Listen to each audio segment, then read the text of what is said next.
나는 누구인가 이렇게 한번 생각해 보신 적 있으십니까?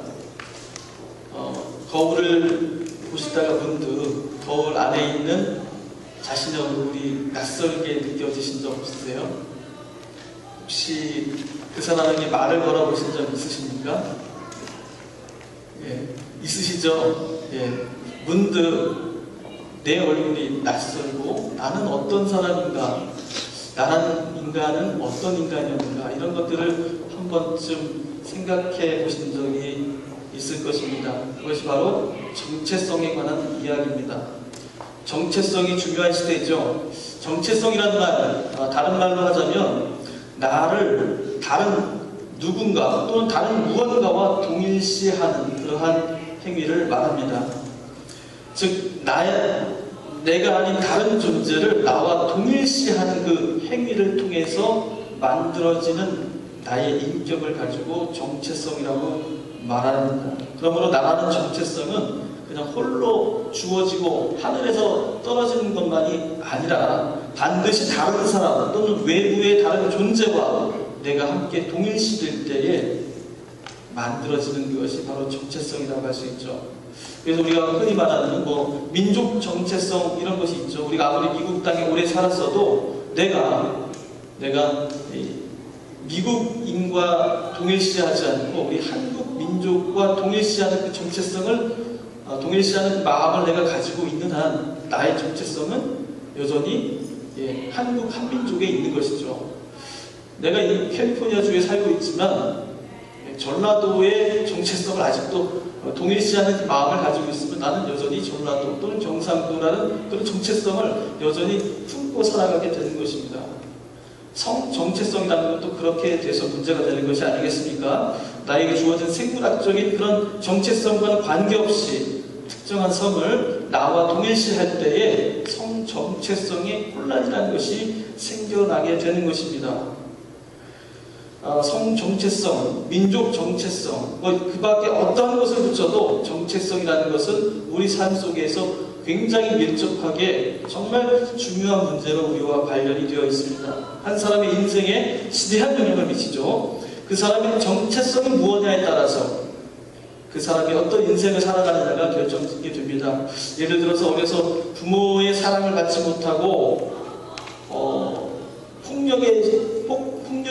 가정폭력에 시달렸던 그 아이가 있다고 생각해 보겠습니다. 그런 아이는 자라나면서 그 부모를 나의 인생에서 지우고자 할 것입니다. 하지만 자신의 무의식 속에서 그것이 동일시되는 현상이 일어나게 되죠. 건강하게 자랄 수 없는 정체성이 생겨나게 되는 것입니다. 심리학에서는 그 정체성이 두 개가 되면 뭐가 됩니까? 정신분열증이 되는 거예요. 그래서 정체성이라는 것은 굉장히 우리의 인격을 형성하고 우리가 행복한 삶을 살아가는 데서 매우 중요한 그런 조건이 됩니다. 그러면 사람들은 왜 이 정체성을 가지게 되는 것일까? 사람이 정체성을 떠나서는 살 수 없는 그런 이유가 있는 것일까? 정체성은 내가 살아있는 존재라는 것을 확인시켜주는 인간의 본능이죠. 그래서 그 사람의 정체성이 다른 무언가에 의해서 강제적으로 박탈을 당하게 될 때, 또는 그 사람의 정체성이 왜곡을 당하도록 강요를 받을 때에 사람은 살아야 될 이유와 보람을 잃어버리게 됩니다. 그럴 때 어떤 현상이 벌어지죠? 자살이란 극단의 선택을 하게 되는 것이죠. 그러므로 정체성을 어떻게 건강하게 세워가야 하는지, 이것이 바로 인간의 행복에 대단히 지대한 문제가 된다는 것입니다. 바로 사사기의 역사는 바로 이스라엘의 정체성에 관한 문제였습니다. 광야 40년을 넘어서 이제 가나안 땅에 도착한 이스라엘 백성들에게 주어진 가장 중요한 문제는 바로 그들이 어떠한 정체성으로 살아갈 것인가에 관한 문제였다는 것입니다. 가나안에 들어오기 전까지 그들은 이집트의 파라오의 지배 아래에서 살았습니다. 일이 고됐을 뿐이지 역사적인 고증에 따르면요, 노예들은 참 잘 먹었다고 합니다. 고기국이 항상 나왔었고요. 그들에 대한 지원과 건강에 대한 지원들이 나쁘지 않았다고 하는 기록들이 있어요. 그들의 노동력을 통해서 엄청난 제국들이 만들어지는 것 아니겠습니까? 그래서 우리가 생각하는 것처럼 노예에 대한 학대가 그렇게 비참할 수준의 정도는 아니었다고 그렇게 고고학자들은 말합니다. 그들이 파라오의 통치에 반항하지 않는 이상 먹을 것 염려하지 않고 그럭저럭 살아갈 수 있는, 언제나 먹을 것이 풍요롭게 생산되는 그런 땅이었던 것이죠. 미래를 생각할 이유가 없고 인생의 참된 가치가 무엇일까 이런 거 가지고 머리 아프게 고민할 필요도 없었습니다. 그들의 정체성은 뭡니까? 바로 노예였기 때문입니다. 그들의 존재를 파라오와 동일시하면 그만이었어요. 그들의 정체성은 파라오에게서 나오는 것이었습니다. 그러나 하나님은 출애굽을 통해서 그들의 왜곡된 그리고 위험한 정체성에서 벗어나도록 인도하셨습니다. 그런데 광야 40년의 생활도 크게 달랐을까? 그렇게 다르지 않았다는 것이죠. 파라오는 없지만 강력한 지도력을 가진 모세가 있었기 때문입니다. 불평하면 항상 그들을 제자리로 돌려 세워주는 그런 모세가 있는 한, 그 모세를 따르는 한 자신의 정체성이 무엇인지 스스로 고민할 필요가 없었던 것이죠. 그저 바라는 대로 가고 서라는 데에서 쓰면 그만이었습니다. 아마 그래서 그랬을까요? 하나님께서는 모세를 가나안 땅으로 들어가게 하시지 못하게 하십니다. 그리고 가나안 땅이 보이는 그 느보산에서 120세의 그 인생을 마감하도록 하십니다. 하나님은 여호수아를 모세를 대신할 지도자로 세우셨죠. 여호수아 역시 모세의 버금가는 그런 걸출한 지도력을 발휘합니다. 그러나 그의 역할도 역시 가나안 땅을 차지하고 그 차지한 땅을 12지파에게 분배하는 거기까지로 제한하시죠. 하나님은 그에게 주신 그 땅 에브라임 산지에서 장사되게 하심으로 그를 역사에서 지우십니다. 하나님께서 이스라엘을 선택하시고 출애굽을 하게 하신 이유로 그들의 삶은 어땠을까요? 지금까지 얘기해본 것 보면은 그들은 자신이 누구인지, 그리고 자신이 어떠한 정체성으로 살아가는 사람들인지 스스로 결단하고 스스로 물음을 던지며 그 물음에 대한 답을 찾아서 진지하게 자기의 인생을 살아본 적이 없었다는 것이에요. 모세와 여호수아라는 발출한 그들의 지도력에 따라 인솔을 받아서 한 세대를 넘어서 지금 가나안 땅까지 따라 들어왔지만 그들은 정작 한 번도 나는 어떠한 정체성을 가지고 살아가야 되는 존재인지에 대해서 심각하게 고민을 하고 그것에 따라 자신의 인생을 살아본 적이 없었던 것, 그것이 바로 문제였다는 것입니다. 하나님께서 모세와 아론도 가나안 땅에 못 들어가게 하셨습니다. 여호수아와 엘르아셀도 가나안 땅에 들어가자마자 죽게 하십니다. 모세와 여호수아가 이스라엘 백성들에게 정치적인 지도자였다면 아론과 엘르아살은 제사장으로서의 종교적인 지도자였죠. 하지만 그 모두를 하나님께서는 장사 지내게 하십니다. 약속의 땅에서 누리지 못하게 하십니다. 그리고는 이스라엘 백성들을 그 땅에서 홀로 살아가도록 그렇게 하신 것입니다. 그들이 홀로 살아갈 때에 그들에게는 참으로 많은 문제가 그들을 시험하게 됩니다. 주위에는 정말 이스라엘 백성들을 노리는 정말 많은 적군들이 둘러싸여 그들을 침탈하곤 하였습니다. 아무런 군대 조직도 갖추고 있지 않은 이 이스라엘 백성들은 하나의 놀이객감에 불과했던 것입니다. 무섭고 두렵습니다. 하나님은 왜 우리를 이 땅에 보내신 것일까? 왜 이곳으로 인도하여 주신 것일까? 인도하여 주셨다면 하나님께서 책임져 주셔야 되는 것이 아닌가? 그것이 이스라엘 백성들 그 땅에 들어온 자들의 물음이었던 것이죠. 13절 기도원의 말이 그것이 아니었겠습니까? 기도원이 그에게 대답하되 오 나의 주여 여호와께서 우리와 함께 계시며 어찌하여 이 모든 일이 우리에게 일어났나이까? 또 우리 조상들이 일찍이 우리에게 이르기를 여호와께서 우리를 애굽에서 올라오게 하신 것이 아니냐 한 그 모든 이적이 어디 있나이까. 이제 여호와께서 우리를 버리사 미디안의 손에 우리를 넘겨주셨나이다. 기드온의 말을 통하여 이스라엘은 항변하고 있는 것이죠. 우리의 정체성은 도대체 무엇인가? 우리가 이 땅에 왜 들어온 것인가?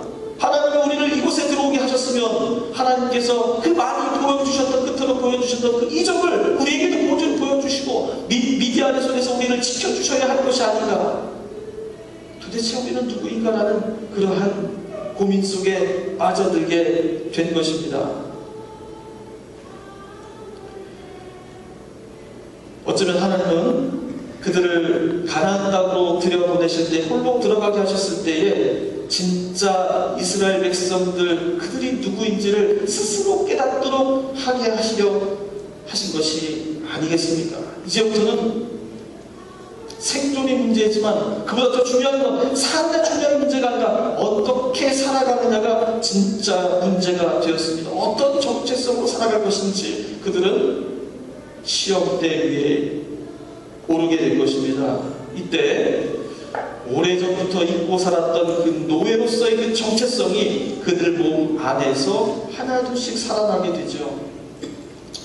이집트에서 파라오를 주인으로 섬기고 태양신을 주인으로 섬겨왔던 그 기억이 그 후손들 몸 안에 DNA처럼 그 유전자로 남아있는 것입니다. 그래서 우리 기독교의 교리 안에서는 이런 죄가 유전된다고 하죠. 죄가 어거스틴이라든지 이런 신학자들은, 고대 신학자들은 우리 죄가 우리의 DNA를 통하여, 피를 통하여 유전되는 것으로 그렇게 말하였습니다. 지금 그것을 믿는 사람은 없습니다. 피가 우리의 혈통으로 우리 죄가 유전된다 말하지 않습니다. 하지만 그것은 어떤 측면에서 맞는 말일 수도 있어요. 우리 인간 안에 심어진 그 죄의 본성은 DNA로 우리에게 저장되어서 그 선조가 저질렀던 그 모든 죄의 근성과 죄의 본질을 우리 스스로도 가지고 있다는 겁니다. 우리도 그 죄의 정체성을 아직도 우리는 가지고 살아가는 그런 죄인이라는 것이죠. 그것이 은총의 땅으로 주어진 이 가나안 땅에서 다시금 살아나기 시작한 것이죠. 먹고 사는 문제가 급해지고 가나안 거기서 살아가는 그 부족들을 보니까 잘 살고 있는 거예요. 그들이 믿고 있는 신을 나도 믿고 싶은 욕망이 생겨질 때마다 그들은 우상을 조금씩 쳐다보기 시작했습니다. 마침내 이스라엘 백성들은 자신의 집안에 바알의 신상을 세우기 시작했던 것입니다. 하나님의 백성으로 살아가야 되는 그런 정체성을 그들이 상실했을 때에 그는 마침내 우상을 찾게 되었고, 미디안과 같은 전국에 숨죽이며 움츠려들고 하나님의 자녀답지 못하게 비굴한 모습으로 고개 숙이고 피해 다니는 그런 가련한 신세가 되었던 것입니다. 그런 사정을 오늘 읽은 6장 11절 말씀에서 이렇게 전해주고 있습니다. 11절 말씀 하반절에 보시면, 요아스의 아들 기드온이 미디안 사람에게 알리지 아니하려 하여 밀을 포도주 틀에서 타작하더니, 뭘 했다고 하는 거예요? 포도주 틀에서 뭘 했다고요? 밀을 타작하는 그런 상황이 되었다는 것입니다. 이건 무엇을 말하는 것입니까? 미디안 사람들에게 자신이 가지고 있는 양식을 빼앗기지 않기 위해서 숨어서 밀을 타작하다 보니 타작마당에서 밀을 타작하지 못하고 포도주 틀에서 밀을 타작하는 거예요. 설마 포도주 틀에서 밀을 타작하겠느냐며 사람들이 의심하지 않을 때 그곳에서 밀을 벗겨다 타작하여서 양식으로 삼았다는 것입니다. 여러분, 이것이 하나님의 백성으로 부름받은 이스라엘, 그리고 기드온이라는 이 사람에게 주어진 운명이겠습니까? 도대체 이스라엘 백성이 어떤 민족입니까? 그들이 어떤 사람들인데 이렇게 지지공상으로 미디안의 눈치를 보며 살아야 하는 것입니까? 그들이 살고 있는 이 땅은 하나님의 약속으로 주어진 땅이고, 하나님의 말씀으로, 하나님의 능력으로 40년의 그 고난을 거치며 주어진, 정말 모든 선조들의 땀과 생명을 통하여 주어진 그런 귀한 땅이 아니겠습니까? 그런데 아무런 자존감도 없고 또 정체성도 없는 이 백성들의 어처구니없는 이 현실, 그것을 오늘 성경은 포도주 틀에서 밀타작을 하는 이스라엘의 모습을 통하여 여실히 고발하고 있는 것이죠. 이스라엘이 이스라엘답지 못하게 된 그 비참함, 하나님 백성이나 하나님 백성으로 살아갈 수 없는 그 어처구니없는 현실, 하나님의 백성이라고 하는 그 정체성이란 찾아볼 수 없는 그 참담한 현실, 하나님의 백성으로 살아갈 정체성을 상실했기에 약속의 땅에서 약속을 누리지 못하고 살아가는 슬픈 역사를 사사기 기드온의 그 모습을 통하여 우리에게 전해주고 있는 것입니다. 바로 이 상황 속에서 우리를 구원하시고자 하는 이스라엘 백성을 다시금 회복시키고자 하시는 하나님, 그분께서 친히 개입해 주십니다. 12절 말씀을 우리 함께 읽어보도록 하겠습니다. 여호와의 사자가 기드온에게 나타나 이르되 큰 용사여 여호와께서 너와 함께 계시도다 하매. 하나님께서 개입하십니다. 그 하나님의 개입은 바로 기드온에게 잃어버린 그 정체성을 되찾게 하시려는 그러한 개입이었습니다. 너는 비굴하게 숨어서 밀을 포도주 틀에서 타작이 나는 그런 겁쟁이가 결코 아니다. 너는 힘이 센 용사라는, 큰 용사라는 것입니다. 하나님 지금 기드온의 정체성을 그에게 다시 묻고 상기시키는 것이죠. 나가서 기드온을 통해서 이스라엘 백성들의 정체성을 묻고자 하시는 것입니다. 도대체 너희들 하나님의 도움을 입어 여기까지 들어와, 너희가 이집트의 압제에서 벗어나 해방되고 광야의 그 모든 시련을 거쳐 이곳에 들어온 너희들은 도대체 누구이냐? 하나님은 그 이스라엘을 큰 용사라고 불렀는데 지금 너는 그 정체성을 어디에 두고 있고 사느냐는 것이죠.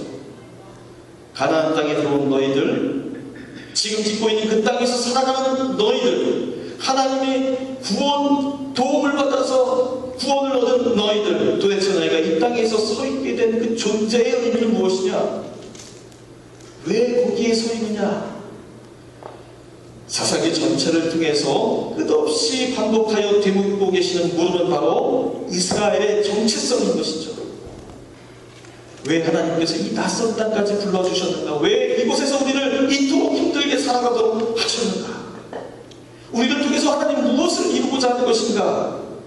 그 존재의 이유를 한 번도 생각해 본 적 없고 잊어버리고 살아가는 그 이스라엘, 포도주틀에서 밀타작을 벌이는 그 참담한 현실의 한복판에서 하나님은 잊어버린 그들의 정체성을 다시금 되새겨 주십니다. 어떻게 해요? 바로 너는 결코 작은 자가 아니다. 담대하라. 내가 너희와 함께 있겠다. 하나님께서 우리에게 그리스도인으로서의 그 정체성을 다시금 깨닫게 하시고자 하십니다. 하지만 하나님께서 우리에게 깨닫게 하시고자 하는 그 정체성은 네가 가진 능력을 결코 과소평가하지 말라는 그런 뜻이 아닙니다. 이렇게 흔히 얘기하죠. 너 노력하지 않아서 그렇지 넌 원래 머리가 참 좋은 아이야. 이렇게 격려할 때 그 사람의 자존감을 높여주기 위해서 그런 말을 우리가 한두 번쯤 또는 들어본 적이 있을 것입니다. 넌 한다면 하는 놈이었잖아. 해봐. 불가능이란 없어. 꿈은 이루어진다. 우리가 흔히들 쓰는 그런 말 아니겠어요? 하늘은 스스로 돕는 자를 돕는다.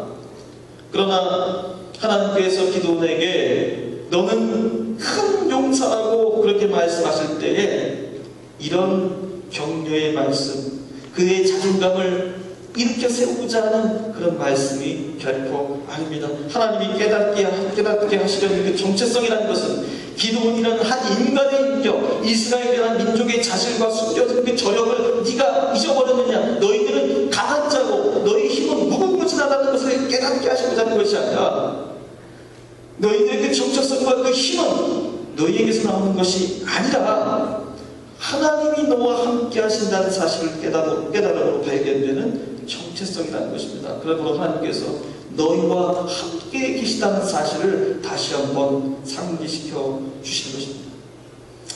그렇게 정체성을 회복시키도록 하신 말씀 앞에서 기도는 어땠을까요? 여전히 자신의 그 주눅든 삶에서 깨어나지 못하고 있습니다. 아직도 하나님께서 무슨 말씀을 하시는지 알아듣지 못합니다. 그래서 15절에서 이렇게 대답하죠. 오 주여, 내가 무엇으로 이스라엘을 구원하리이까?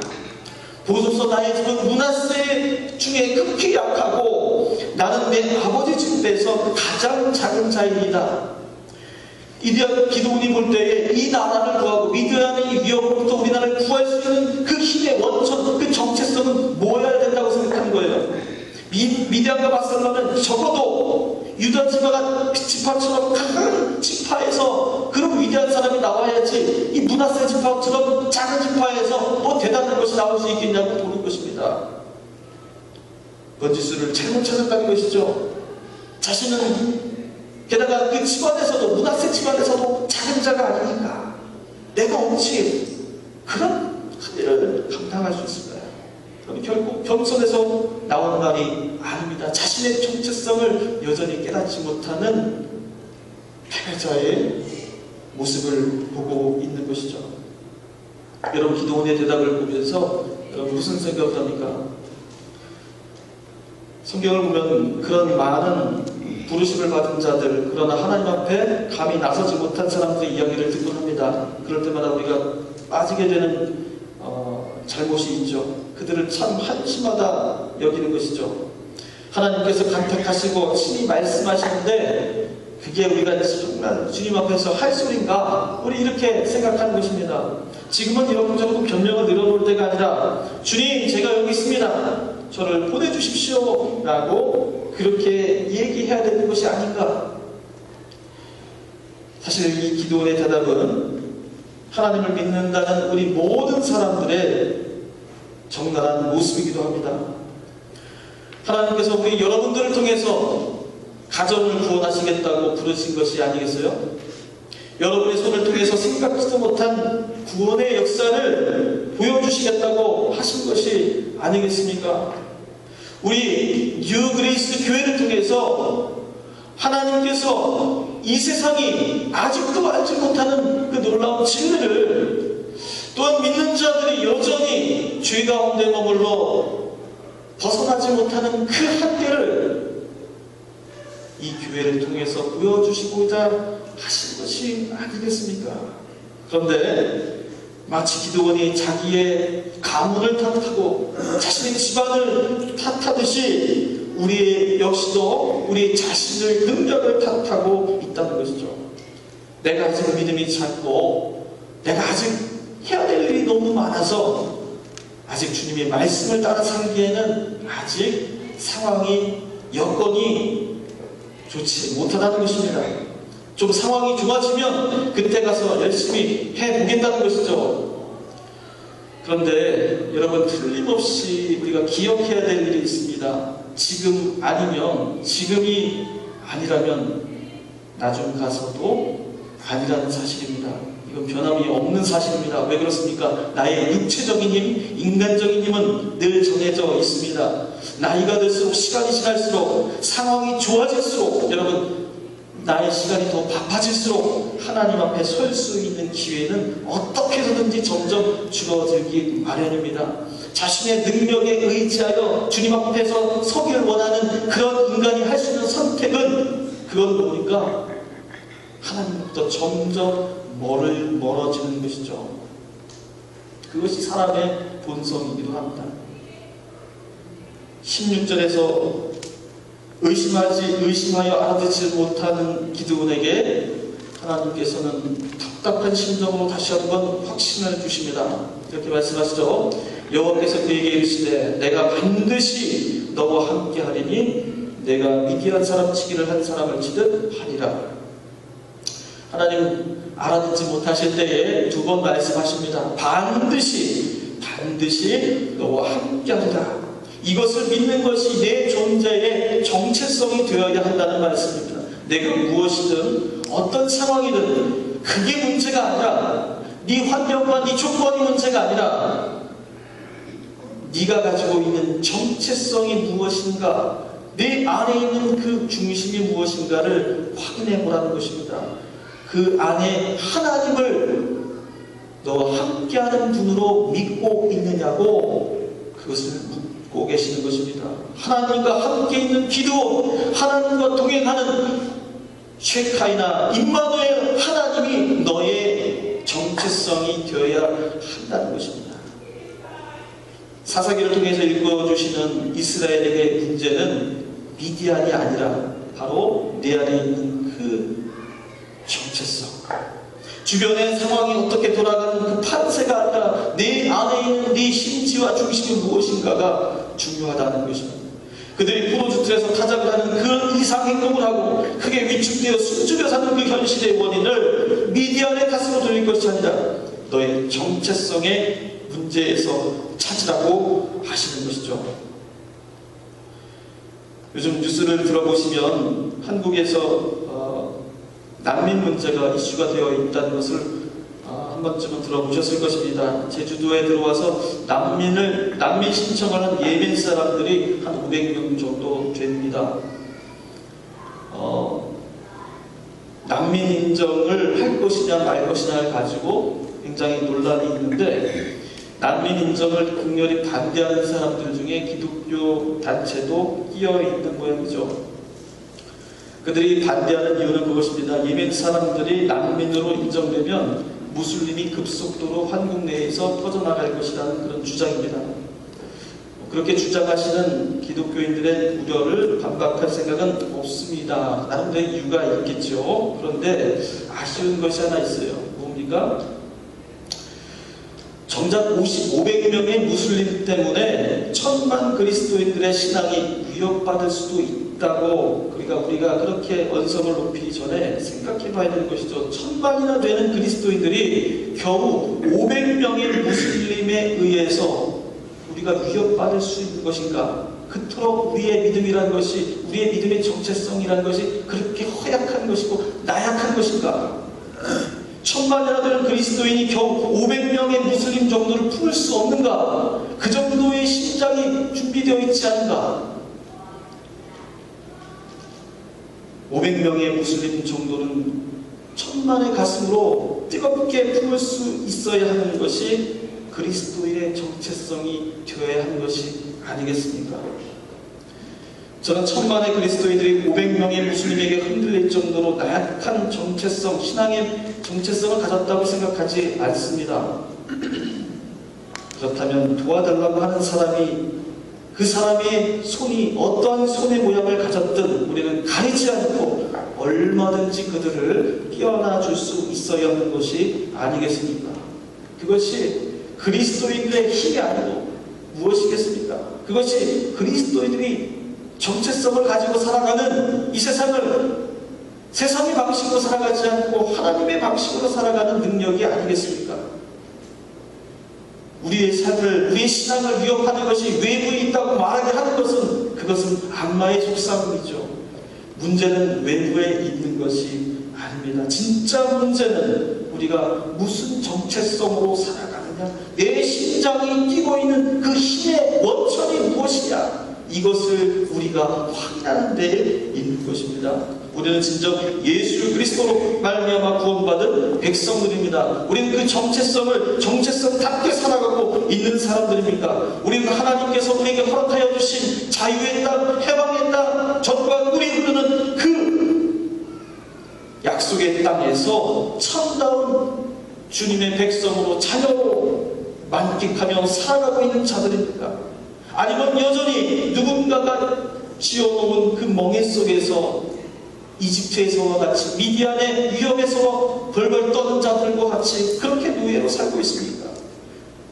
하나님의 자녀 상속자라는 그 정체성을 내팽개쳐버리고 포도주 틀에서 밀이나 털어먹고 있는 그런 비굴한 삶을 살아가고 있는 것은 아닙니까? 우리는 우리의 마음속을 들여다보아야 하겠습니다. 우리 더 이상 애굽에 종살이하던 그 노예가 아닙니다. 미디안의 식민지 백성은 더더군다나 아닙니다. 우리는 세상 돈과 권력에 권력과 힘의 논리가 지배하는 이 땅의 질서에 매달려 눈치 보며 살아야 하는 그런 나약한 존재들이 아닙니다. 우리는 세상에 속해 있지만 세상에 속하지 않으며 하늘을 살아가는 그런 거룩한 사람들이죠. 이 뉴 그레이스 교회는 무엇입니까? 바로 그러한 소망과 그런 현실, 그런 꿈들이 이 땅 안에서 이루어지고 있음을 두 눈으로 목격할 수 있는 바로 하나님이 우리와 함께 계시다는 산 증거가 살아 숨쉬는 그러한 공간이 바로 교회인 것입니다. 그래서 우리는 세상이 절망하고 세상이 소망을 잃었을 때에도 우리는 감사할 수 있는 것이고, 꿈을 가지고 소망을 잃지 않고 한 걸음 더 나아갈 수 있는 것입니다. 여러분, 우리의 정체성은 무엇입니까? 바로 하나님이 우리와 함께 계신다는 그 사실에 있습니다. 여러분, 이 말씀을 조금 더 풀어서 말씀하면 베드로전서 2장 9절의 말씀을 통하여 우리가 다시금 되새길 수 있을 것입니다. 잘 아시는 말씀이죠. 그러나 너희는 택하신 족속이여 왕같은 제사장들이여 거룩한 나라요 그의 소유가 된 백성이니. 무슨 말이에요? 하나님이 우리와 함께 계신다는 그 정체성은 바로 나는 하나님께서 택하신 자녀라는 사실을 인정하는 사실, 나는 하나님의 뜻을 받드는 제사장이라고 스스로를 인정하는 것입니다. 우리 교회는 하나님의 나라를 미리 앞당겨 살아가는 거룩한 나라는 사실을 인정하는 것입니다. 우리 교회는, 우리 가정은 하나님의 소유가 된 백성이라는 사실을 우리가 시인하는 것입니다. 여러분, 이것이 바로 우리의 정체성이 되시기를 바랍니다. 이 정체성을 가지고 살아가는 자와 그렇지 못한 자의 인생은 천차만별. 그런 인생을 살아가지 못할 때 우리는 세속의 권세와 세속의 힘에 눌려 포도주 틀에서 밀타작을 하는 말도 안 되는 인생을 살아갈 수밖에 없는 것이죠. 여러분, 믿는 우리는 하나님이 우리와 동행한다는 그 사실 한 가지로, 또 하나님께서 말씀하셨듯이 큰 용사라는 사실을 우리가 인정하며 그런 사실을 우리가 확인하며 우리가 살아가는 거룩한 우리 하나님의 아들, 딸들입니다. 문제가 있을 때마다 우리의 정체성을 돌아보시고 우리 교회 안에 앞길을 걱정하실 때, 기도하실 때 우리가 가진 정체성을 먼저 놓고 기도하시기를 바랍니다. 그 정체성은 어디서 나올까요? 하나님의 말씀을 끊임없이 배우고 읽고 또 묵상하면서 내가 지금 짓고 있는 현실은 난무하고 부족하오나 하나님께서 나와 함께 계시니 나 결코 두려워하지 않는 자다. 이 사실을 우리가 한시도 잊지 않고 놓치지 않고 살아갈 때에 여러분, 기도원이 나중에 어떻게 됐습니까? 기도를 통하여 하나님께서 놀라운 하나님의 역사를 보여주시지 않았습니까? 하나님께서 왕이 없어도, 제사장이 없어도 하나님께서 얼마든지 그들 침략하는 그 모든 적대들, 적국 가운데에서 살아갈 수 있음을 보여주시지 않으셨습니까? 그런 믿음으로 정말 우리가 신앙의 바른 정체성을 세워 나아갈 때에 우리의 삶이 더욱 풍요로워지고 주 안에서 복을 받는 귀한 삶들이 되시기를 주님의 이름으로 간절히 축원합니다. 기도하겠습니다.